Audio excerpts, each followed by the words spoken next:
are so many decisions to make when you're choosing a new kitchen, and all of them are really important because this is something you're going to be living with for 10 or even 15 years. Now, worktops are one of the most costly things you're going to buy, but you're going to use them every day, so it's really important that you get the choice right. There are loads of materials out there, and I've got 4 of the most common here in front of me, and I'm going to put them to the test to see how durable they are. So at the budget end, we've got a laminate, then we've got a solid wood, a man-made composite, and right at the far end, the most expensive of the bunch, we've got a granite. So what I'm going to do is the cheese sandwich challenge. It's something that we all make and we don't always use a chopping board. So I'm going to chop some cheese, chop some bread, then I'm going to rub a little bit of beetroot on to see whether there's any staining, and then finally I'm making a cup of tea the old-fashioned way. So I've got my boiling pan of water, I'm going to pop that down and see if it leaves any marks. So let's get on with it. First up, the laminate.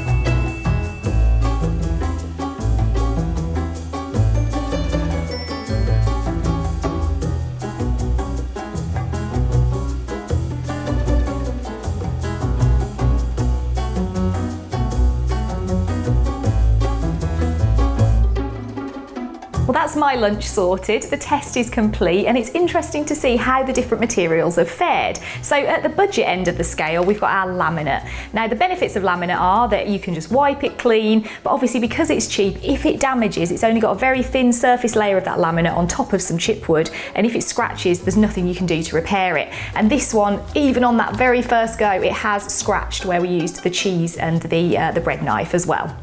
So solid wood. Now, solid wood looks absolutely beautiful, but the trouble with it is it needs treating twice a year. So do not choose solid wood unless you're happy to have that level of upkeep. It will look gorgeous, but you do need to maintain it. It has stained where we've used the beetroot, which I would have predicted would happen. Obviously, all of these worktop manufacturers would say use a chopping board, and that's common sense, but let's be honest, it doesn't always happen. So beware, if you do get a solid wood worktop, you need to treat it, and you really, really do need to use a chopping board because it will stain.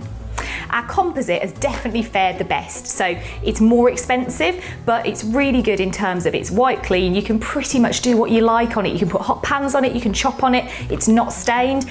I think this one might have a little head start in the test because it's a light colour, and darker colours do tend to show the scratches up worse, so I think this one has fared particularly well, but still it's done very well. Everything hasn't scratched it and it hasn't marked.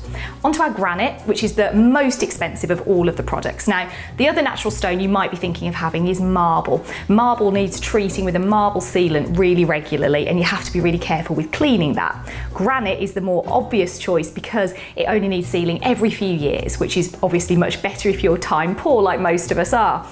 However, this one has marked where we use the cheese knife. They're only really little surface scratches, and because you're paying more for granite, you can actually sand it down. It's a solid stone, so you can sand it, you can use wire wool to buff it, and that will get rid of those surface scratches, but it's something to bear in mind. If you are the sort of person like me that might just have a little chop on the worktop occasionally, if you're paying £500 a square metre for a surface, do you really want one that you're going to have to sand down to get rid of scratches?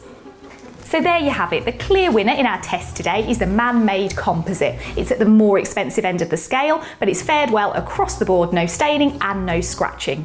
Obviously, when you're choosing your worktop, you need to weigh up the cost you're willing to spend and how much upkeep you're happy to cope with.